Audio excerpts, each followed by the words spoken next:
All righty, mic check, good? Yep.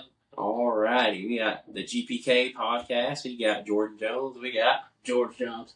And we were hoping to have old Zactavius, but he's in the other room. A little sleepy. He's a little sleepy boy. Not used to working up Saturdays, getting up at 4 a.m. Well, what's new, Jorge? What you got going on, buddy?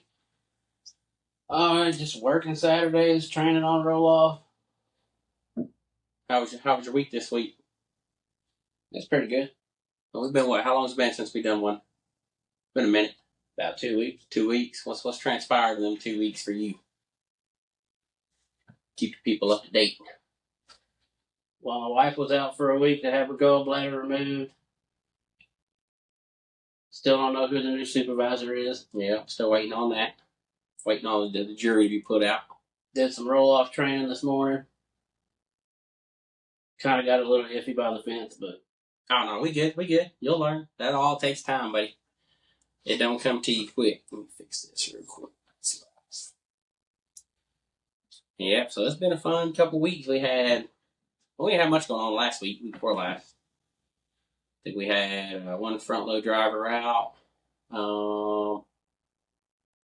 And we were doing our regular stuff, getting ready for good old Baylor move-ins. 2630 yards getting delivered. This is a good little week project. And then, then Miss Laura Jones decided on, what was that, Saturday?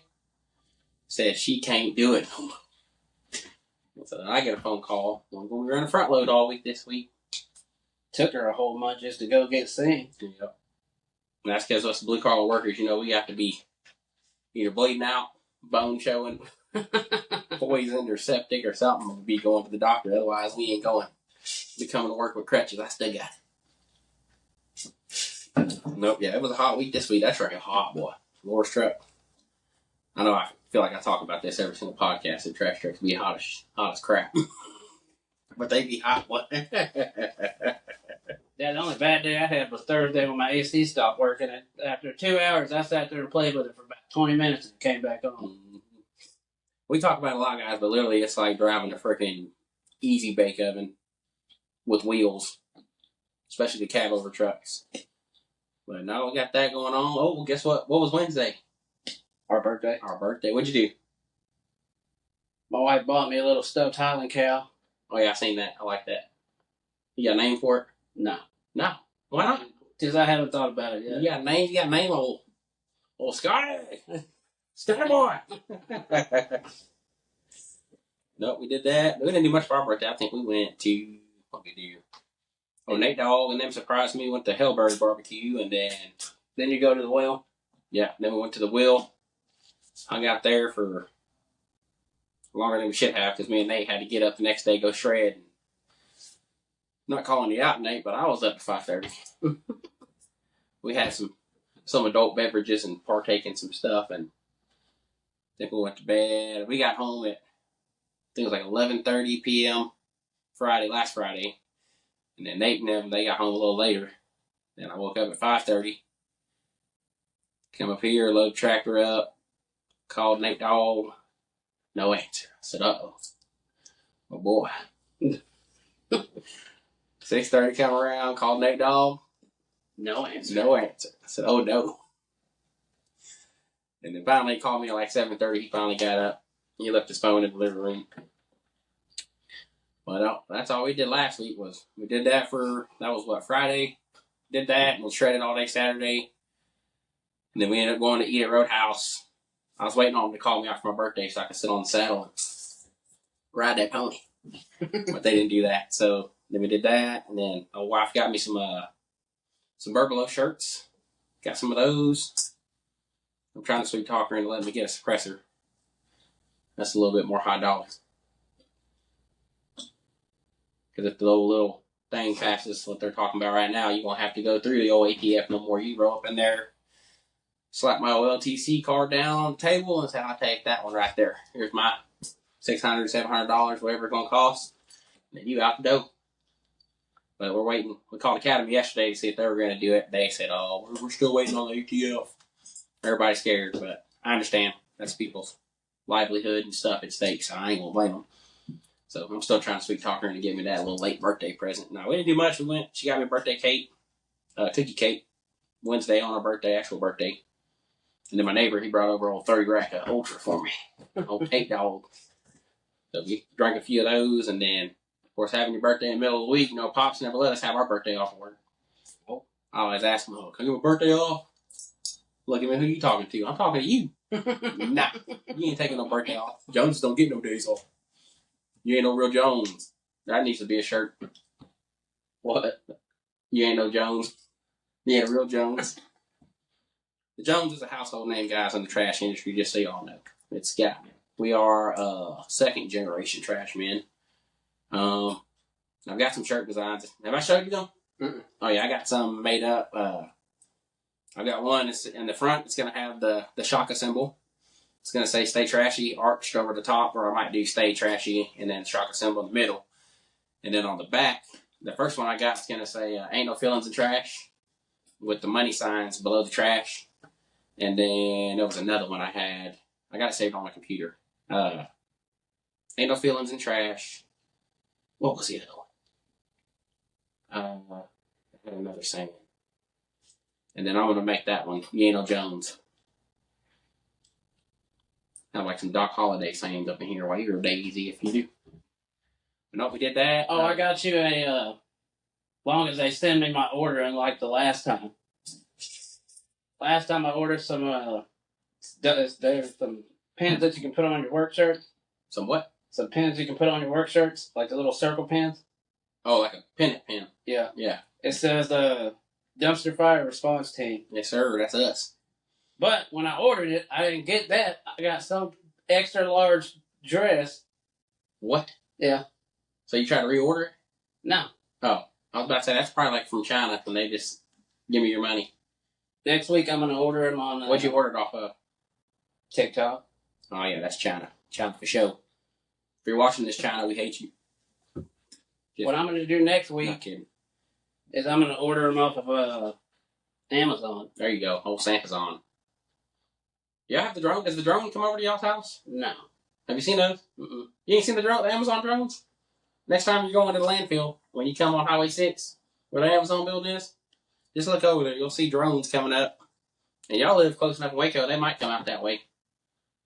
But they come, they hover in your yard, and then they drop your package right there, and then they return to base. I did go on TikTok, and I ordered some, ordered two, one for me and one for you. It's a hat with a raccoon on it. Mm.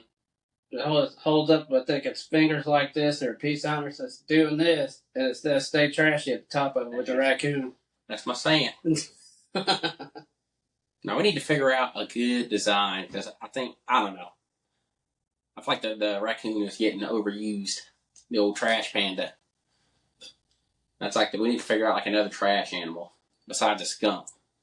That's a recycle animal. Daddy said in the recycle plant over there, when they dump their boxes in there, they have skunks all up in there. I don't know why they like cardboard or plastic or what. They'd be all up in there. And I'm trying to think what would be a good trash, like a mascot. Because we got the trash pandas. We technically started that, by the way. Then you got Weatherford's the old regulators. They got like a longhorn, I think. Is that the longhorn? Yeah, no. Mm-hmm. Yeah, they got the longhorn. Stephenville's got the yellow jacket, I think. I think that's for their school, though. Well, they got the district number on the truck, and they got yellow jackets on the hood. Oh, well, maybe they ripping. Shout out to Stephenville for ripping. I think that's their school mascot, I think, too. Mm-hmm. Might be. But that's good. There are a lot of trash trucks do that. Where what's the one they used to run in Nolanville? Before Waste got it. TDS. Yeah, because they actually had a whole trash truck, had like the kids painted on it, playing on the playground, and mascots, school mascots and stuff. Which is pretty legit design, because what shop has the TCU truck? I think it's Waxahachie. No, it's I think it's Waxahachie that keeps it. TCU? Yeah. But we got what they call a tailgate. Sure it's not a Amarillo? No, it's either Waxahachie or like somewhere up in the Fort Worth area. But we got it's called a tailgate truck, and it's an actual full size trash truck. It runs, drives. I drove it. And but it's TCU Horned Frog decked out, and so they take it to the TCU tailgates, and it opens up. It's clean. We've used it a couple times here for parades, for we use it for Halloween, and it'll open up. You can put, I think it's got 3 or 4 TVs in it, bar. You can put a bar in there, gifts, all kinds of stuff. That's what I want to do with that old school trash truck out there. If y'all watched my tailgate time, y'all seen it a couple weeks ago. We got like a 1960s model Ford trash truck. It's either a 50s or 60s. Yeah, it's an old sucker, but I was wanting to do that. Not to copy, shout out Bussing with the Boys. That's another one of the podcasts I listen to. They do theirs inside a bus. And then we could take that trash truck and cut it open on the inside, make it open up, and then turn that into like a podcast studio. Have to have some AC up in there, but be good to go. No, we did that, and then let's see what else transpired this week.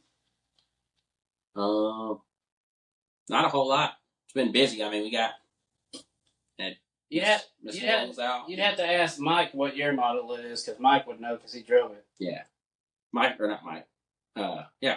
How you doing, Mike? If you watch this, buddy, call us sometime up in Amarillo. Our supervisor that rolled out. Got him a little promotion up to the Amarillo site manager. Yeah, he just left me hanging high and dry. Mm-hmm.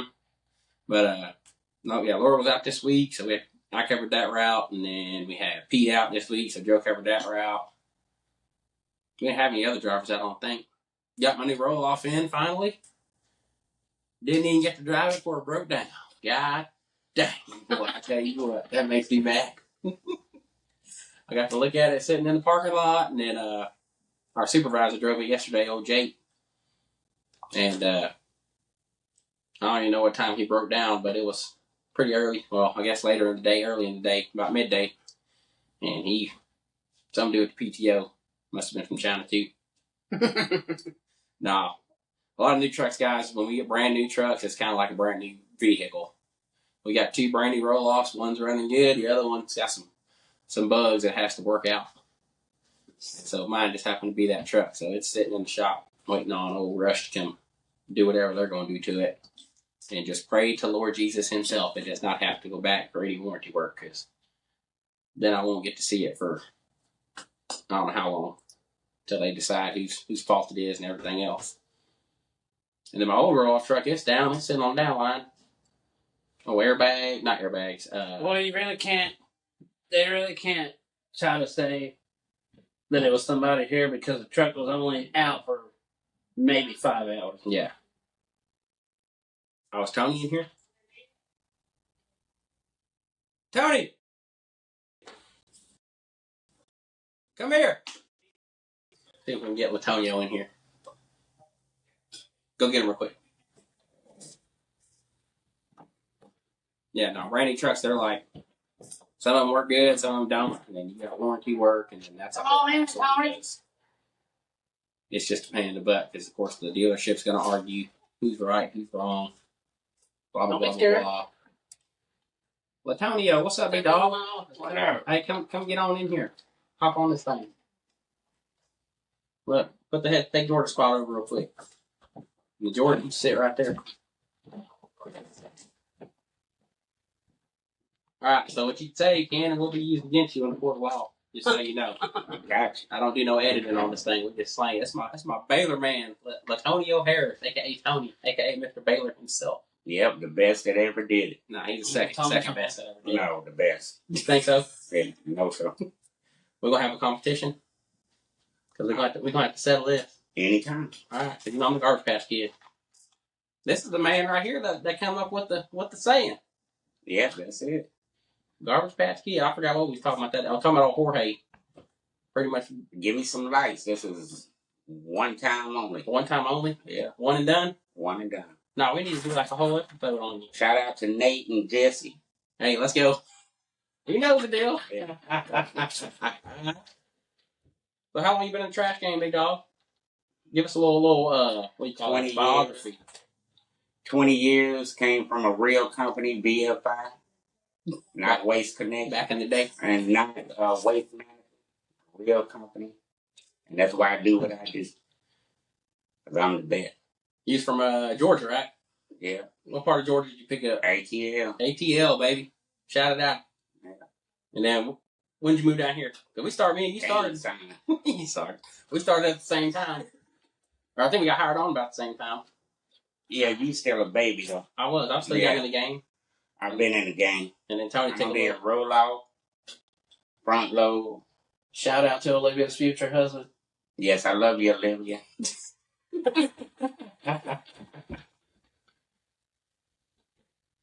You just got roll off in front load, did rear load, side load. Rear load, side AFA. all of it. All of it. What's your favorite part to do? Sweeping, mopping. Oh, you was in the big house for a while. Janitor. All of it. All of it, my man. What's your favorite route? What's your favorite business? I'm gonna go with front load. Front load. You gotta be a real driver to do that. Yeah, tell us about the ins and outs of Baylor over there. Baylor is one of a kind. You gotta really know what you're doing. Yep. Because you have kids that do crazy stuff. Yeah. So tell them kids, take them headphones out their ears, pay attention a little bit more. they fine too. I love it. Shout out to Baylor. We got move-ins this week, or coming up this week. Yep. How's your dumpsters been? They've been full? Always. Always full? Yeah. Next week they gonna we be. love you, Nate. Shout out Nate Dawg. I did deliver you a box today. Oh yeah, you George. did that? Yeah, we trained him on some roll off this morning. He picked them up, set them down. Yeah, that's what happened when your wife gonna be the supervisor.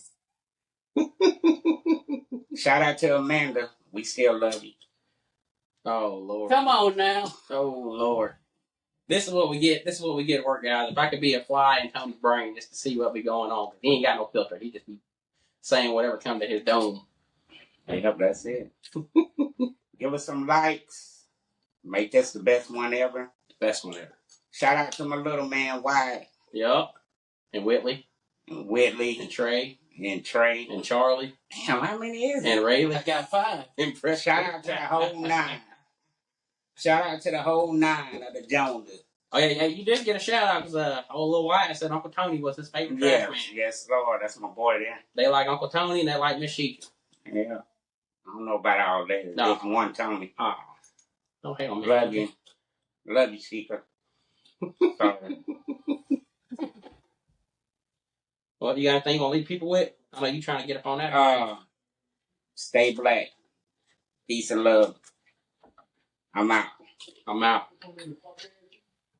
Here you go, George. All right, appreciate you, big dog. We'll see you Monday. I'll be in your hood.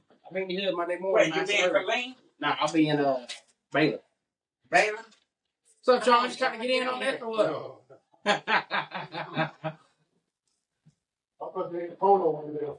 Yeah, he did. Watch them. All them lights gonna come up. They better. Oh, Antonio Harris, boy, is a character, man. No filter, just say whatever's on his mind. Which is good. Nope, yeah, we got, let's see. And that was Big Sean. Shout out to Big Sean and Miss LaShondra. We love you, Miss LaShondra, if you watch this. Shout out to you. I hope you're doing well.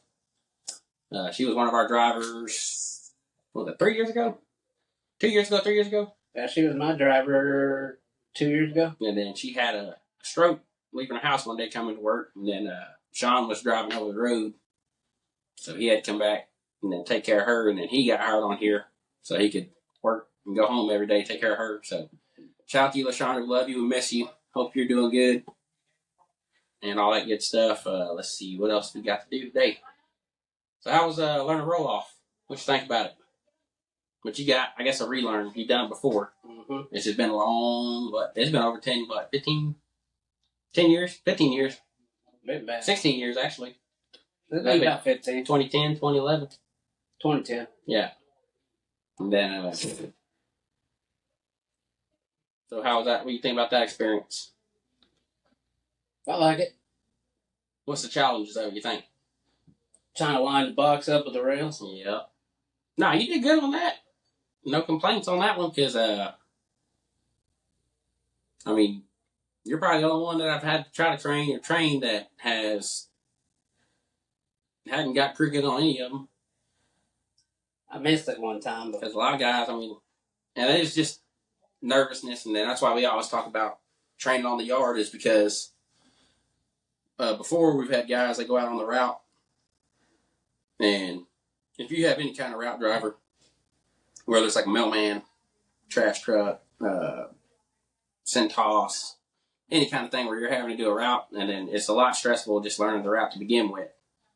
And then on top of that, you're trying to learn the truck as well, so you can easily find your way in a situation real fast. So I always tell everybody, when you're learning something new, or maybe it's like a refresher, whatever the case is, if you haven't done it in a while, it's always better just to do it on the yard.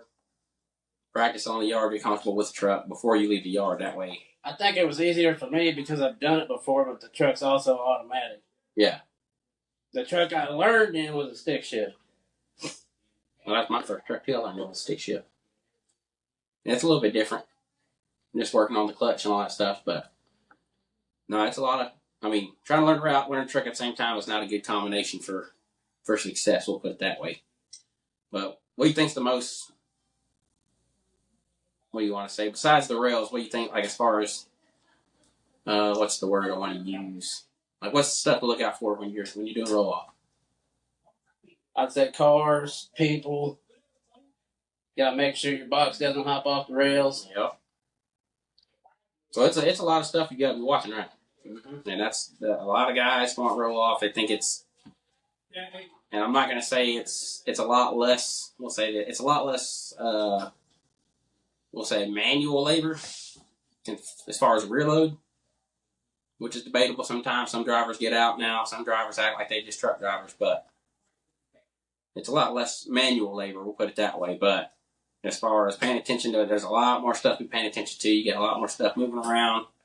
Usually, when you're doing a box, you're going to be in a construction zone, school zone, at a store, supermarket, mall. So not only do you got the box to worry about, you got people walking around. And like Tony just talked about, we got Baylor move-ins, them kids are grown. They're grown. I mean, they're adults, but it's the society we live in today. Everywhere you go, people got headphones in, or they're having a conversation with somebody else. They're not being bitchy. That's why I always say stay vigilant, because these people nowadays, like, we'll be setting off a box for these move-ins, and the kids will see us, like, they hear the backup alarm. How loud are our alarms? They're loud. They're loud. Like, you can hear them blocks away, and especially if you're, I don't know, from me to the camera from it, and they'll just walk this close, and then we're setting the box off. We got to stop, or they'll walk behind us when we're backing up, and just they're in their own little world. So it's a lot dangerous. And I think that's just one thing that's made the trash business more. We can talk about that. Is like, let's see, even growing up, we'd run around trash trucks all the time. Like I said, we'd be at my dad's work. And it wasn't nothing for us to be in the shop, running around. We'd go with my dad on route. He'd go pick up in a brush truck, roll off truck, whatever. We'd drive with him. We didn't get out a lot when he got to where we were going, but like on the yard, we'd run around on the yard. But nowadays, I think technology has just gotten so, what do you want to call it, intertwined with our everyday life, or however you want to say it, that it makes this industry a lot more dangerous. Because how many incidents do you remember when we were little? Of course, we didn't know. I guess we didn't have the mindset. We never asked or heard about that. But, like, you didn't have all the rear end incidents, all the side swiping, stuff like that when we were, like, younger. I had the one customer on my residential route camera. Remember that helper that the driver, I guess, backed over or whatever it was? I don't know if you know about that or not. The what? Old school, I never told you that story? Where the helper got backed over? Mm-hmm. I think so, yeah. The helper got backed over, and I guess they had to call the tow company, and then they had to call some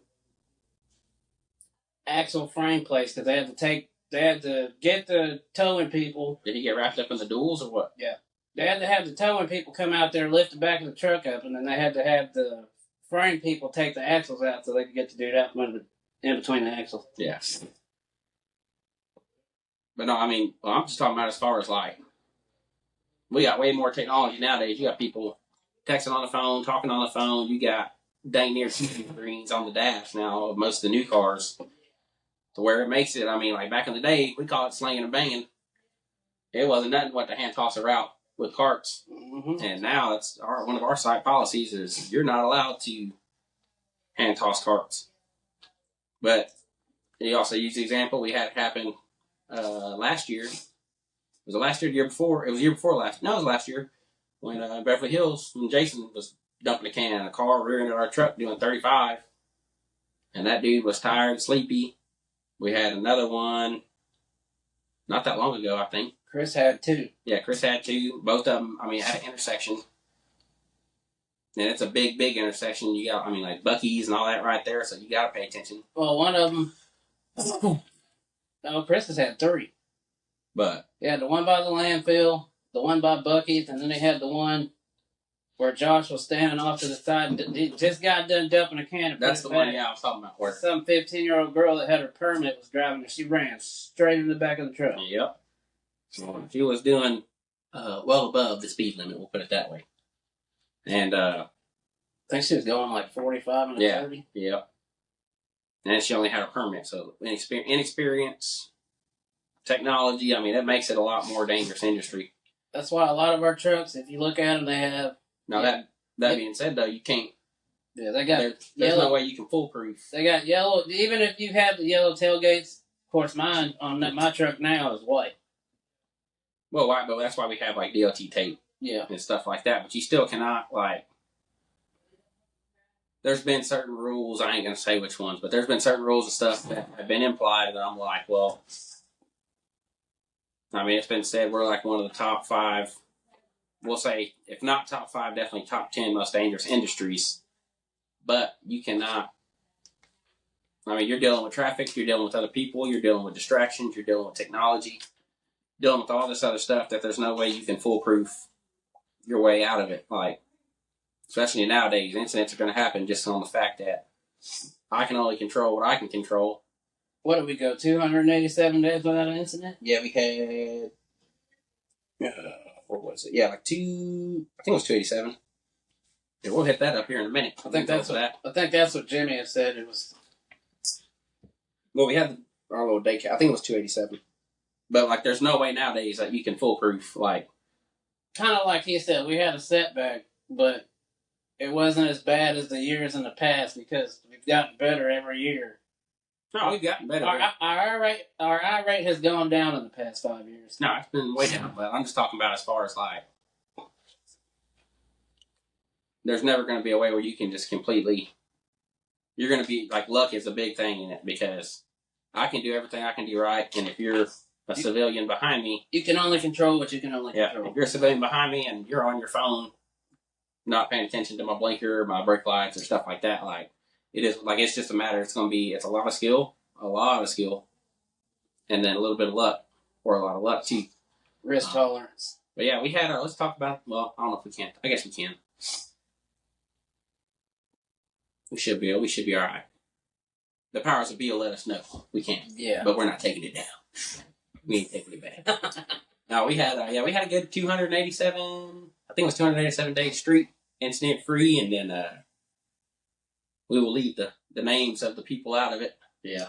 But we had an incident where a driver and helper, they were trying to turn around and get to another stop.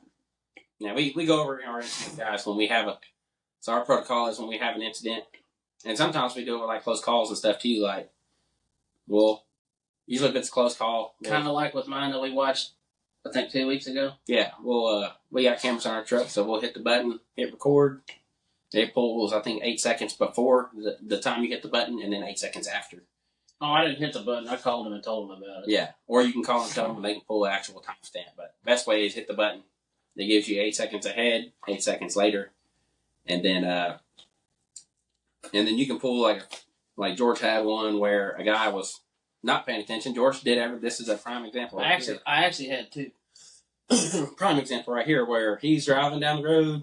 And he's doing everything right. He's checking his mirrors. He's slowing down. There was a 2-lane turns into 1. And a mail truck. Was a mail truck, yeah. Right? Yeah, it was pulling out. And so he slowed down, coming to a crawl. Well, the guy behind him wasn't paying attention. He was on his phone. Or what did he say what he's doing? No. Or if he was on his phone? Well, the guy told DPS that he had seen that I was slowing down, but he didn't think I was going to, like... I almost came to a complete stop, but that's because I had already judged when I seen the mail person. I already knew that I couldn't make that turn with him sitting there, so I tried to slow down. But then when I seen him and he went to try to go around me, I just stopped. I was like, no. Yeah. But he did everything right. He checked his mirrors. He seen what was going on, evaluated the situation, knew he couldn't make a turn. So, I mean, you might as well stop. And our Smith system rule is, obviously, he had enough following distance, run out of the road. When you slow down, you check your mirrors, you check your backup camera. The only reason I seen him was because I looked in the mirror. Yeah. And so this guy wasn't paying attention at all. Well, he decides, I'm going to take the shoulder. Well, little does he know, the shoulder runs out into a culvert that's got big old bars going across it. And he decided, I'm going to high center this truck. This old Dodge. Was it a Dodge? I think it was a Dodge Dually. No, it was a Ford Dually. Oh, Ford Dually, right in the Ford F-250? No, it was a 350. It was a Dually. Yeah, it was 350.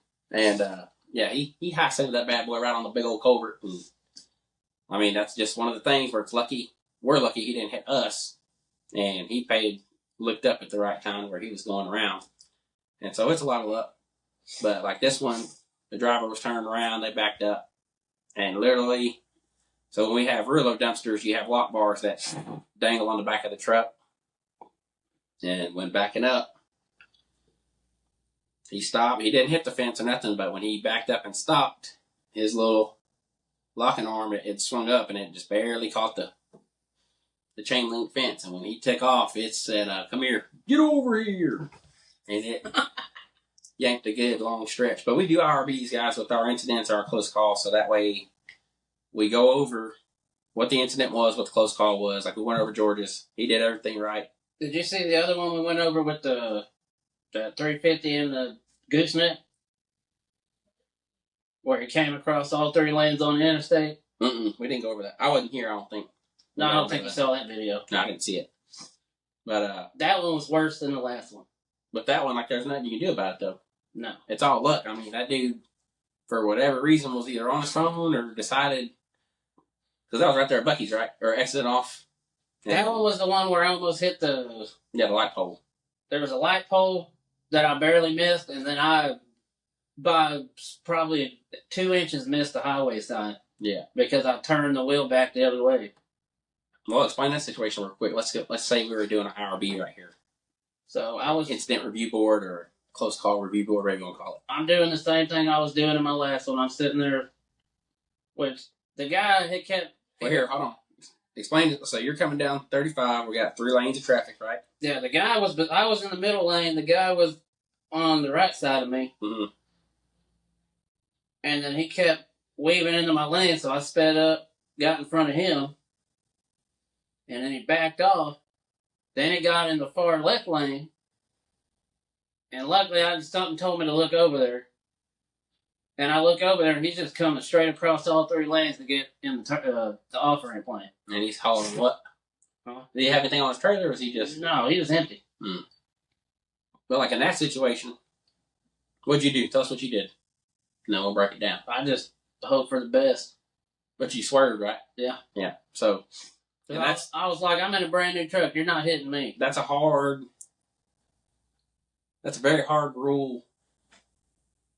Because so like we're taught in DOT class and stuff, like maintain your lane, because anytime, especially being a professional driver, a CDL driver, they're going to find if you get any kind of incident, they're looking for something to get you with, because you're the professional driver.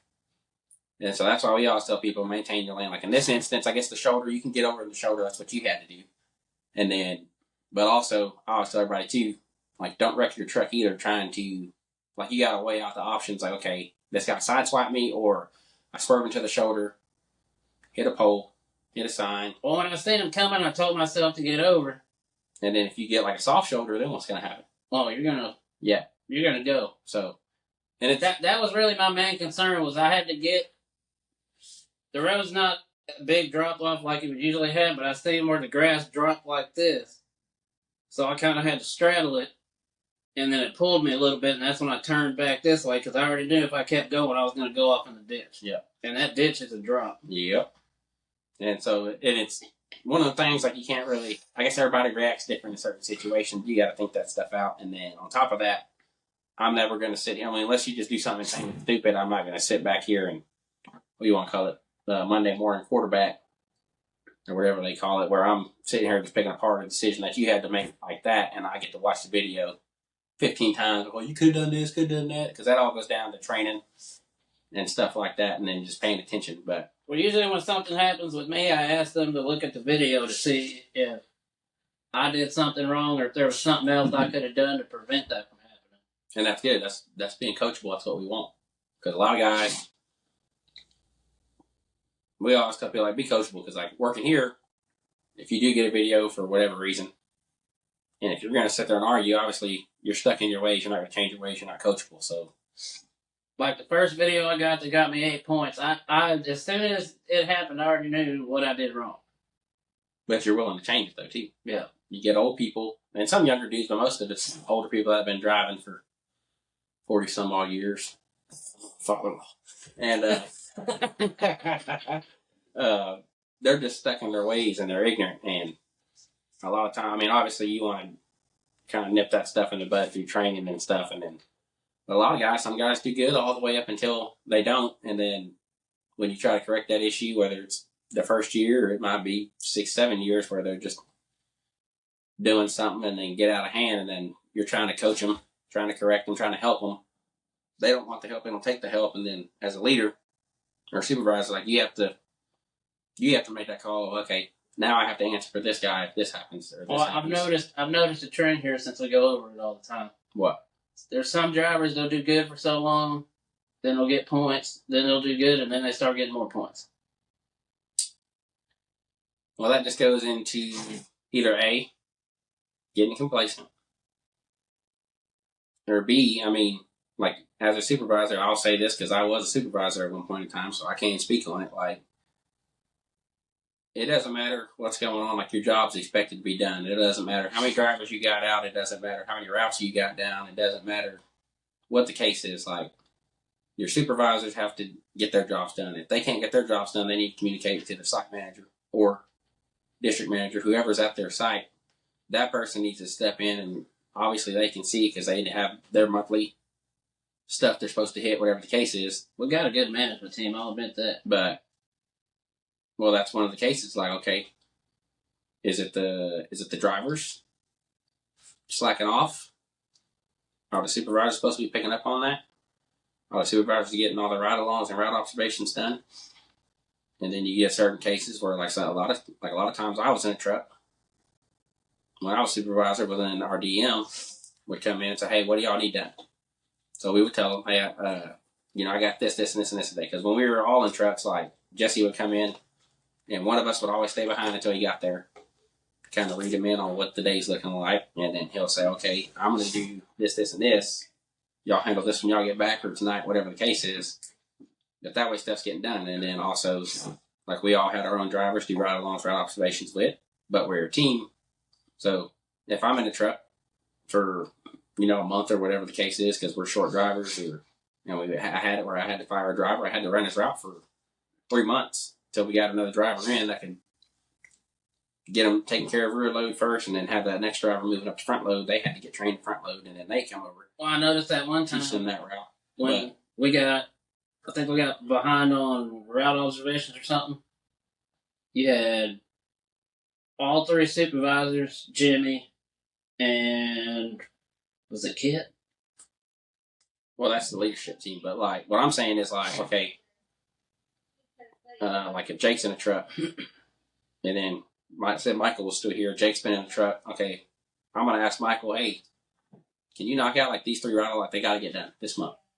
And then expect him to pick it up, or ask your DM or ask your site manager, like, "Hey, enforce a route," or do a route observation, pull videos, do something. But that way, to make sure, because there's always a pattern. It isn't like this one driver's doing great, and then all of a sudden he just starts getting points. If that's the case, then okay, the first time he gets points, if it's not nothing serious, if it's something minor, we coach it. And he goes over. Now, if it keeps happening, I'm like, "Dude, this is not you. And this is part of your leadership skills. Like, you need to see, okay, how's he coming in the morning? Is he looking tired? Is he looking rough? Is he getting to sleep? How's he doing with his helper? Is this and this going on? How's his work productivity? How's his attitude? Because he may have something going on at home that he's not going to talk about. But it's my job as a leader, as a supervisor, to kind of pick up. That's why we do tailgate talks, is because that's the supervisor's time to see, okay, I got eyes on everybody. All right, hey, George is coming in here. He's being his normal loud self. Like, when you come in, you're going to talk, right? I'm not as loud as I used to be. I know, but you're going to come in, you're going to talk, we're going to joke around, this and that. Now, it's different if I come in and then you're being quiet. You're not saying nothing. You just come in, sit down, be quiet, sign the worksheet, and then leave. Don't say nothing. First day, I'm like, all right. Then I kind of watch you. Second day, you do it, I'm like, all right. I'm not going to call you out in front of everybody. Like, Jordan, what's wrong? But I may follow you out to your truck. When you're doing pre-trip, hey, man, what's up? Like, everything good at the house? Like, what's going on? Because you're being quiet. Like, it's not you. You and your wife having problems, or... Yeah, me being quiet is not. You just tired.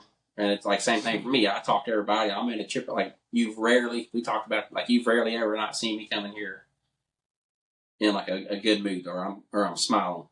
Like, I have to be really, really, really, really, really, really, really mad. And even if I'm really mad, like, somebody would crack a joke, I'm still going to smile. But, like, and I'm obviously, if I'm mad, like, you're going to know, because I'm going to let it be known, like, okay, this is the issue. But that's part of the leadership team. So, I mean, there's always a pattern to, it ain't like a driver does good for, especially if they're doing good for a long period of time and then they start getting points, there's something going on there that we need to investigate. Now, if you have a driver that's just constantly on, off, okay, then that's coaching. Like, okay, we need to figure out what the deal is. Does he not need to be in that position? Does he need to move to a different route, different truck? Does he need to be fired or coached out, as we like to say? Like, there's a whole bunch of stuff to that. Preventable or non-preventable? Yeah. I mean, well, and it's well, we like to say, so in our servant leadership class, we say, is it skill or is it will? Because if it's skill, I can train skill. I don't have a problem training skill. If it's will, I can't train will. Will means, like, you're not wanting to do it. And if you don't want to do it, I'm going to coach you. And that's part of that, having safe conversations, coach up and coach out. Like, I'm either going to coach you up or I'm going to coach you out. So I'm coaching you up. You're going to take my advice. You're going to be coachable. Kind of like the driver we had that was here for 18 years, and you try to coach him, and he finds every excuse. Yep. Well, that's accountability. Like, that's part of being coachable, is accept accountability. If you mess up, you mess up. Like, it is what it is. We all mess up. Ain't nobody perfect in the game, but as long as you mess up and you own up to it, and then you're willing to change, great. Like, let's move on from this situation, and then everybody gets better. It's a win. Compared to, you don't know, because it's only going to go one of two ways. You're either going to own it and change it, or you're just going to make excuses and not own it. Like, oh, it wasn't my fault. It was the helper, or it was the truck, or I got this and this going on, and it's not fair, blah, blah, blah. Like, I don't do good with that. Like, everybody has stuff going on in their life, especially if you're driving a trash truck. Like, when you're at work, you're expected, I need you here mentally, physically, because there's too much stuff going on that it takes 1 second for you to get distracted or change your process up, get distracted by a phone call in the middle of trying to do something, and then you forget one thing, and then that could very easily cost you somebody's life or your own life on top of that. Because, I mean, there's one, what was it, like 3 or 4 weeks ago, I seen on Facebook where a dude, and I don't know if he forgot to set his park brake or what, but he was parked, or he stopped, and he wasn't parked. He stopped, and he got out to open up an enclosure for a front load, and didn't set his park brake. And the truck rolled, crushed him up against the enclosure doors. And all it is, that's all. I mean, that's just, and he might have got a phone call, text message, was waiting on something, and something interrupted his process to where he took his mind off of what he was doing and didn't reset. So he either got in a hurry, got distracted. There's a lot of times you'll watch me, even if I pop the park brake, you'll watch me get out of my truck, look at my truck, and then get back in and pull on the park brake just to make sure I pulled it. Yep. Well, double check. I mean, it doesn't hurt to, it only takes you, how long does it take you to double check? A couple seconds. Like 0.2 seconds to, should I pull it? Yeah, because I do it all the time. I'll pull the park brake, and it's a process that I do, because I always go neutral, park brake, seatbelt, and then I get out of the truck. And then while I'm getting out of the truck, I'll always turn around, and when I'm coming down the steps, I always look up at my park brake, make sure it's pulled out still, and then go. But then that's also part of your process too. That's another part of the process is in the morning. do your pre-trip. And I don't know if that dude didn't pull his park brake. He might not have done for a pre-trip where you do your tug test to see if his park brake was holding or not. And so his park brake might not have been holding. He didn't do a tug test because very seldomly the stuff just quit working. There's always, unless you have like well, even then, like say you have an electrical fire, well, there's wires somewhere. We might not see it, but on the maintenance end of it, they should have seen it. There's always, nothing just stops completely what it's doing. It's always, there's little telltale signs, and sometimes like it takes a lot of experience to learn, and stuff will happen and build up to where you're like, oh, that's why that was doing that. But then, for the next time, once this starts happening, okay, this leads to this. All right, now I can write it up because I know what I'm looking for, this and that, and you explain it. But anyways, I don't know how we got on that subject, but I don't know. That's a good little learning lesson for y'all trash folks right there, kind of where we sit on. So has school affected any of your routes yet? No. Not at all? Well, you don't even really pick up around, just the one school on Thursday? Or Friday? What day is that? That's Friday, right? Friday. Yeah. Usually what I like to do is I'll run. It's weird how I run my route because I'll do so much of it and then I'll go over there by the school around probably 9:30. So you're giving it time for school to get in, everybody to get in. Yeah, like I'll run so much, like I'll run everything from, I think it's, what street is that? I'll run everything from 3rd up to Avenue U. Yep. And then I'll go down Park, go down P, go up Q, and then go back down Pecan, and then run all those little streets right there. Mm-hmm. Then I'll go jump over and do the school, and then I'll jump back over to R, and then go back up to the top. Has your traffic situation changed at all? A little bit? Yeah. Yeah. So that's usually... It's not as hectic as it was. Well, that's usually like the issue with like... and I wouldn't say most reloads, because most city routes, you're not starting until 7 anyways. Or like Woodway, we'd have to start at 8, but... Just the traffic situation, because you get used to all summer long of... You know what times you can be in what areas, and when traffic's starting up, when lunch is starting to kick on, everybody starts moving around for lunch and breakfast and school. And it's just paying attention and being vigilant to your surroundings. And like my commercial stops, when I first started, I wasn't starting until I think 7. It takes me about 20, 30 minutes to do my commercial stops, so I'll start 20, 30 minutes before 7 to get all my stops on the highway. And then once I get all my commercial stops on the highway, that's when I go sit somewhere for 5, 10 minutes. Get ready for the daily shenanigans. Yep. What's your morning process like in the morning? What do you do? Give us a morning in the life of George Jones. So as I get here almost 2 hours before I have to be here. Well, not talking like that, but like when you get on, like do you have like a morning ritual, like before you start your route? Do you do anything or? I usually stop at the store, get a can or two of snuff, get an energy drink, light my mirrors down, my cameras. Then I go pick up my commercial stops, and I'll go sit somewhere for 10 minutes, wait for 7, and then bang it out. Right on.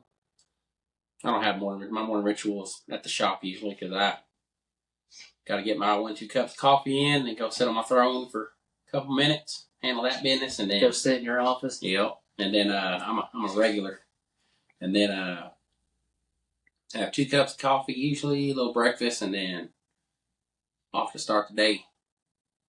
Depending on where I'm going, and that depends on my breakfast stop. Then you gotta get that little breakfast in. Well, Mama's been making my breakfast here lately, so I've been good to go. But yeah, if not, I'll figure out my little breakfast stop and then rock and roll the rest of the day. She likes to make me breakfast sometimes, but I tell her don't worry about it. Oh, I like free food. She'd be like, "You want breakfast?" I'm like, "I'm not gonna ask you to make me breakfast at 2 something in the morning." Shit. Nah. Well, we usually do ours like we'll make either cook breakfast all night, and I'll just cook a bunch of like eggs and bacon and stuff, and then just divvy it out throughout the week. And then we like to meal prep a lot, so we'll do either like deer meat. I made like some, I don't know what you want to call it, like all pig all pig meat. I grounded up some pig meat with some jalapenos, onions, and bell peppers, and then seasoned it up real good, and then made a bunch of burger patties out of that, and then I just throw like 2 or 3 patties in a bag for lunch, and then I'll either get she'll buy like little yogurts. What's some yogurt brands that she was eating? That one, the Goosa, is it Goosa? Noosa. Yeah, there we go. Something like that. We get those too. I actually liked it. Oh, them suckers are good, but boy, coffee and Greek yogurt. I can't. If I left the yard, buddy, I'll be coming back here real quick because it don't mess my stomach up, but it does. That's why I don't eat it as much because the one week that I did, I would leave and I would get 30 minutes down the road and I'd have to stop at the store. Yep, it does its job. I'm like, whew. So now I just wait for that to kick in, then I roll. About 4 times a day, my stomach was like, you better find a bathroom quick. Mm-hmm. But now we do some meal prep and try to eat healthy. Then work out and all that good stuff in the morning. But yeah. Well, our next guest on here is going to be old Jake the Snake.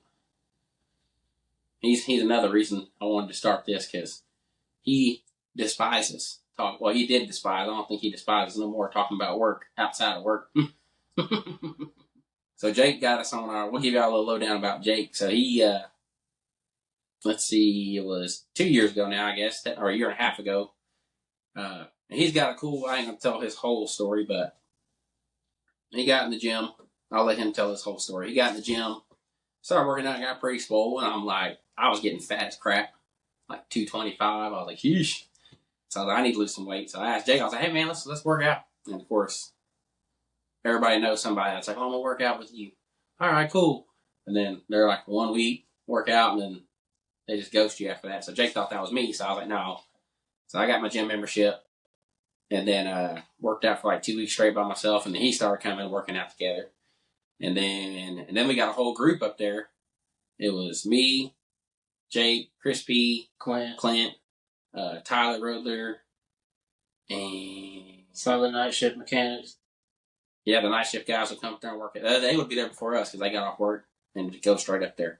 There was somebody else that was with us too, I think. Matthew. Yeah, Matty Ice. And then so we would all work out together. That was like the biggest I was because we got jacked in. But then we started doing that's when they signed up for the Spartan race. Started doing Spartan races, and then so it's pretty cool. Like our boss, he buys us 1 Spartan race a year, so we'll do 1 for free. And then last year they did 1. Then this year we all got in shape and we all went and did 1 while we were training. And we had a big group. It was me, you, Laura, Chris P, Mike, Andy, Jake, Clint, his kids, Mike's son.